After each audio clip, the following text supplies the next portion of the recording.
Well, folks, the pivot has come, finally. The Walt Disney Company is facing calls now from the mainstream media, not just the trades, but now percolating out throughout all of the mainstream corporate press and even those which are sanctioned by governments. Disney is being called out for a failure of a 2023. The films that we were told were successes no longer are. And suddenly, the entire landscape of news media sounds a whole lot like WDW Pro. It just took them a while to get there. Today, folks, we're going to tell you why, and we're going to explain what's going on with Disney in 2024. Why is the mainstream media making this move now? Well, it all makes sense once you watch this video.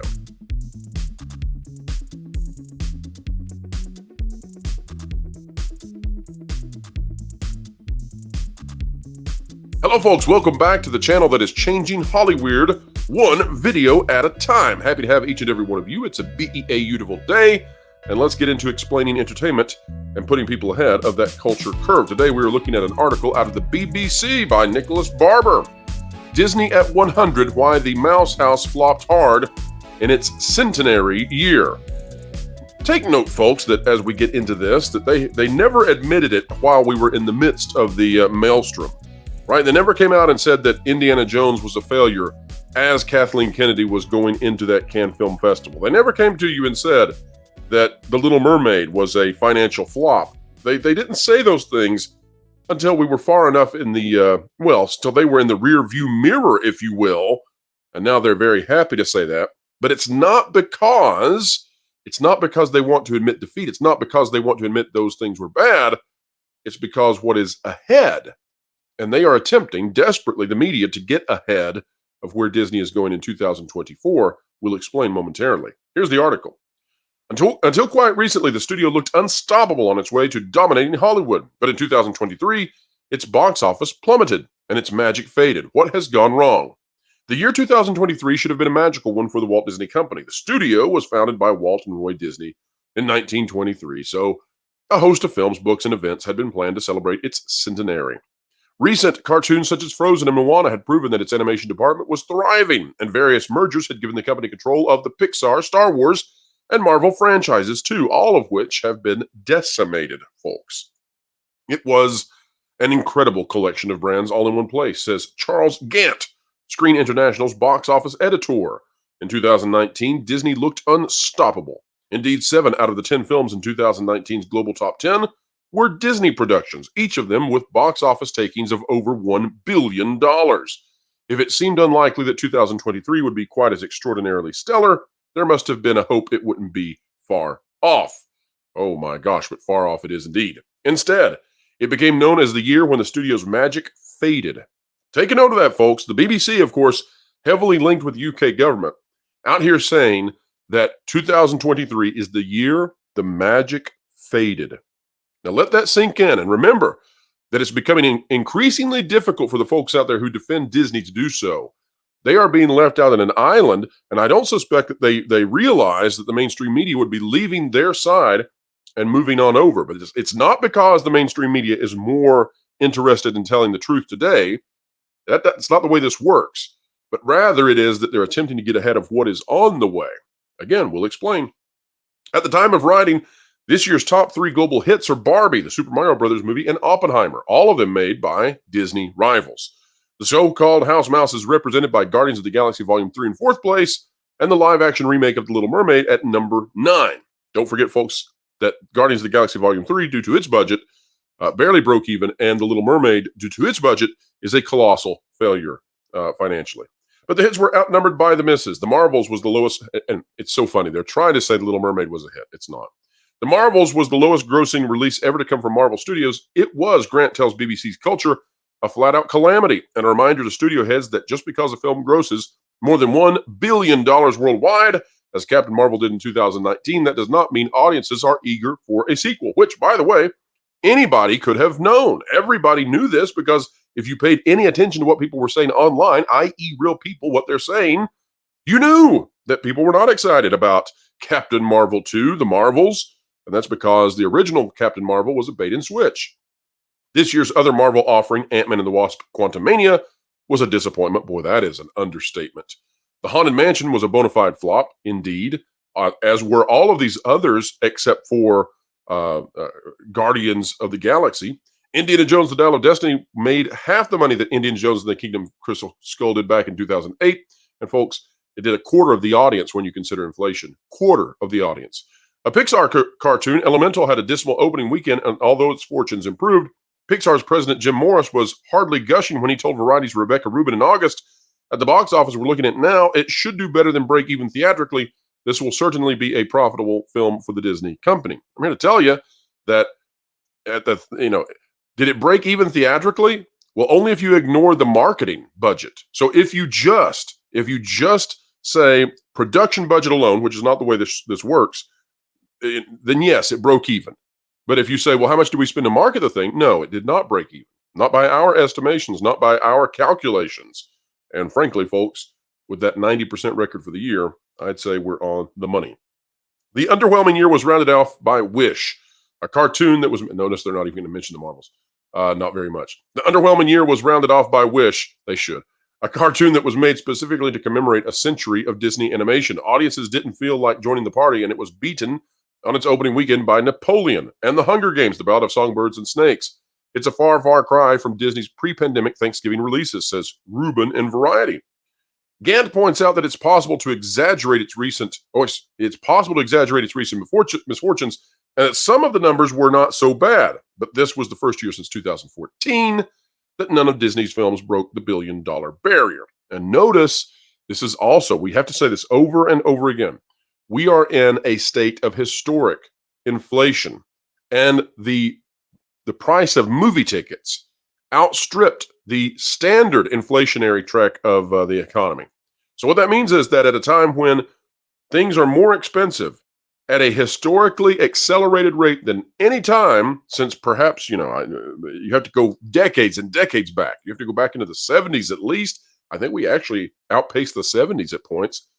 And yet movie tickets rose even faster.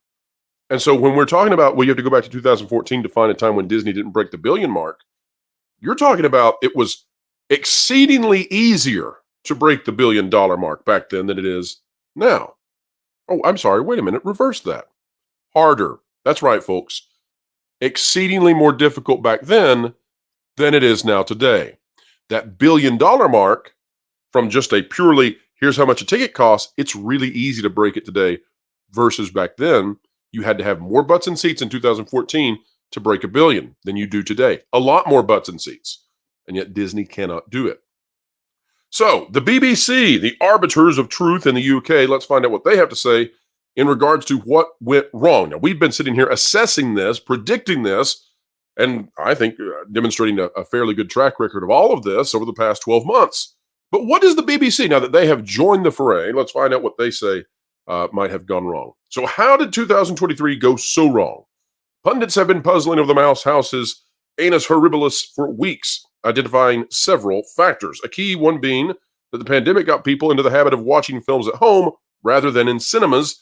And as Disney has its own streaming service, everyone knows where they can find the studio's output. Now, notice that didn't affect the other companies this year. Barbie, that didn't stop people from going to see it. They wanted to see Barbie.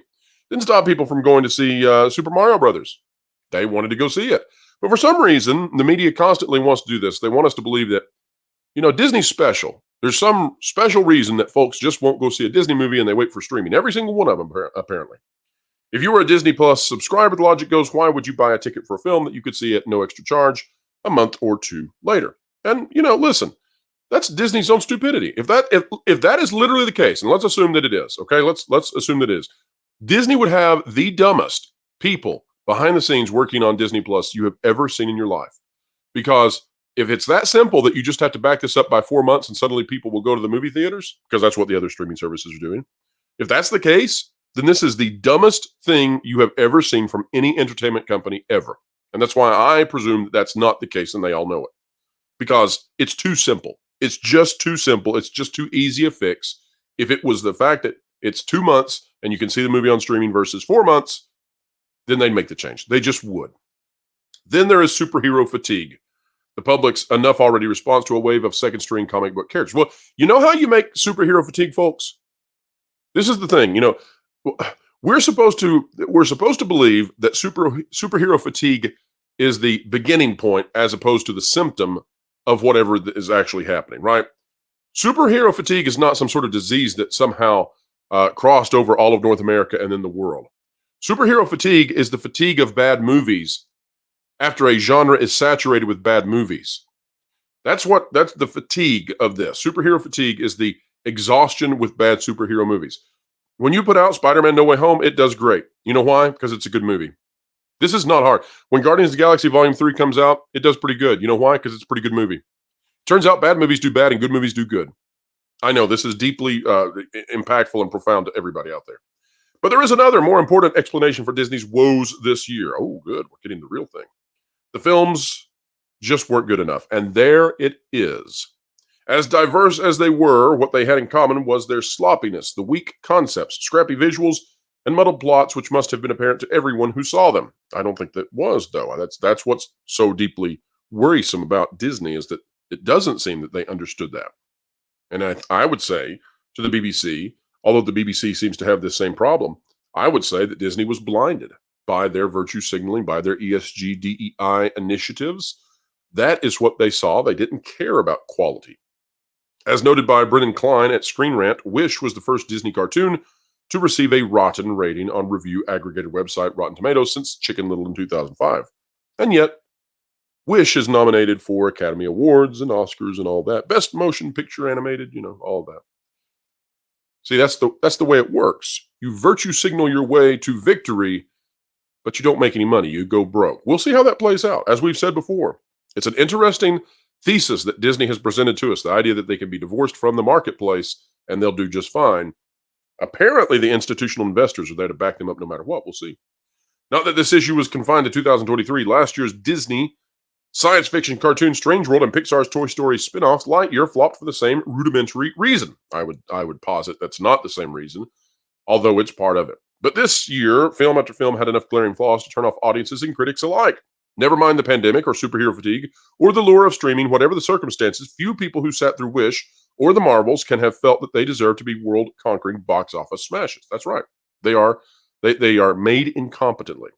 If anything connected the substandard quality of these films, it was how backward-looking they were. Perhaps studio executives were too focused on the company's centenary, but they seemed intent on living off former glories rather than trying anything creative. Well, that's because they have killed creative in their pursuit, their ever ravenous pursuit of DEI, ESG, and everything else related to Reimagine Tomorrow. They banked on nostalgia at the expense of something else. The slogan on many of their posters could have been, like something you've seen before, but worse. Indeed. The laurel-resting complacency was in stark contrast with the boldness of Barbie and Oppenheimer. One of these films flitted between time periods as it examined why the human race was determined to destroy itself. The other used a children's doll to mock the patriarchy and finished with a visit to a gynecologist. And you'll notice here, folks, that the spin here is that if you'll just go more woke, Disney, if you'll just be more like Barbie and go more woke, then that will get you out of this. Do it, Disney. Go more woke. Here on this channel, listen, I would love it. Please. I mean, at this point, Disney, what are you going to do, right? But it is funny. It is really funny to watch the BBC, to read this, where they're trying to figure out what's going wrong. None of these media outlets saw this coming. None of them told you in 2022, look out. None of them told you in 2023, oh my gosh, calamity. None of them said any of this. And now it's time for them to diagnose the issue. And they figured it out somewhat. They figured out, quality. It was bad quality. And, this has been, 10, 12 paragraphs of getting to quality matters. How about that? What a massively poignant point you've made, BBC. And then what is the resolution for the quality issue? Get to Barbie level patriarch hating. Yeah, that's going to work. That's really going to work. Disney, take the BBC's advice. We'll run story after story here. So be more like Barbie. The Mouse House was selling more of the same old stuff, and audiences weren't buying it. And this is where you realize that the BBC still has no idea what they're talking about, because the Mouse House was not selling more of the same old stuff. They were selling the new stuff. They just didn't go as far as Barbie. And Barbie did something very unique in that it reached out basically just to women. And What we have seen is that in the marketplace, men are in one camp and women are on the other. It's the battle of the sexes in 2024 now. The battle of the sexes, as men and women have deeply different views of the world and different views of what entertainment should be. So that's why Disney has faltered, because Star Wars and Marvel are not female properties. They're not driven by the female demographic. And when you put those franchises into Barbie light, patriarchy hating kind of stuff, you destroy the audience. And then when you do that with your other Disney properties, well, you destroy the audience. And then when you step into divisive content with your female-centric stuff, audiences have already exited because families no longer trust the brand. Is that here? No. And that is because, folks, and we said we'd explain it. I recommend you all go read the rest of this, of course. But the reason is because the mainstream media is capable of understanding when Disney has failed. They're capable of declaring it when it's in the rearview mirror and when it best serves them. And it best serves them because 2024 is going to be worse, not in terms of the number of financial flops, but in terms of the revenue. The Walt Disney Company literally has very, very little to get excited about in 2024. An entire collapse of the entertainment industry is quite possible, and this could be an extremely tumultuous 2024. And so the media needs to get ahead of that. They need to get ahead of that because they don't want to look like they're divorced from reality to the point that people no longer read their stuff. But at the same time, they still need to spin the reasons for all of this into their own devices, into their own narratives that they want to form. And so the idea is push farther, push harder, go more Barbie Disney. Of course, that would sink Disney. That would fail, utterly fail. And that's why these media outlets are incapable of foreseeing, prognosticating what would happen in 2023, but they're good enough at seeing what happened in the past tense to go, and there's nothing on the slate for 2024 to get people excited about. Hurry, switch the headline, switch the text, adjust, pivot, I tell you, pivot. And so that's how we arrive where we are today. So folks, don't get too excited when you see the mainstream shifting to parroting what we've been saying in terms of what's going on, but then providing a different sort of diagnosis as to how to get out of this. The prognosis is still not good. And it doesn't seem that these people have learned their lessons yet. This is utterly simple. The Walt Disney Company decided to bring in lots of people who no longer cared about creative, but cared about pushing social agendas. Those social agendas sunk Disney, and simultaneously the creatives exited the building. It's not certain that Disney can turn the ship around because Disney probably doesn't have the people and the personnel in place to do so. And the rest of Hollywood is watching this. They're not in as bad a situation, but it's not great either. And what that means is that there's a huge opportunity right now for the international studios to come in and do well, especially because we have a great divide.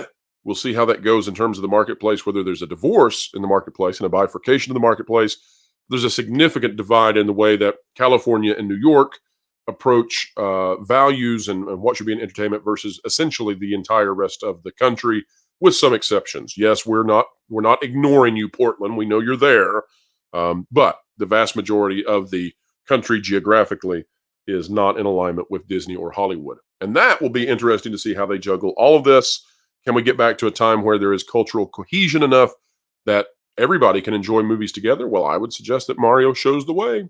And we'll see if we get more Marios or if it's going to be another day of dismal Disney, day after day after day, until they catch on to what Nintendo is doing. All right, folks, that's the video for today. We hope you enjoyed it. Hope you had a lot of fun. And we hope that we kept you ahead of that culture curve. If so, click the like button down below. Share, subscribe, and when you click it, you stick it to the algorithms. It's the notification bell. Drop a comment down below. Let us know your thoughts. What do you think is the right way to fix this Disney that now the mainstream media accepts is failing, falling, and flopping hard, but which they have a different, I suppose, solution to the problem? Tell us your solutions down below. And folks, don't forget, we have it's a big one. It's a major video coming out later today. X-Wing and I will be talking about the latest leaks, the latest rumors when it comes to Dave Filoni. You do not want to miss that one. It's a good video. 3:30 p.m. Eastern Time. We'll see you there. The Pro Show, we've got a special video, special live stream coming up Thursday at 5 p.m. Eastern. Don't miss it. Don't miss it, folks. Things are getting hot. They're accelerating. We're going to have the biggest, bestest January you've ever seen as we continue to explain entertainment and keep you ahead of the culture curve. So wherever you are and whatever you're doing, keep learning, keep growing, and keep having fun. Huh. Hey, Floral. I just wanted to let you know I have a New Year's resolution. Okay. Although, I don't want to say it. It might be like a wish. If I speak it, I'll break it. Usually a resolution is spoken out loud so you can be held accountable to it. Like, my resolution is to go to thatparkplace.com and be ready to see its new facelift, and to make sure I'm always subscribed to guys like Jonas and Pro, Culture Casino, Lorena Creole, John Trent, all of them. Well, I actually got Slade Wilson to also make a resolution. What's that? I'd get in too much trouble if I repeated it. He took it way further than I feel comfortable repeating. Well, that's probably a good call.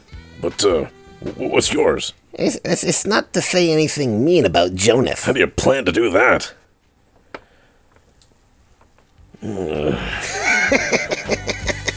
You're an idiot.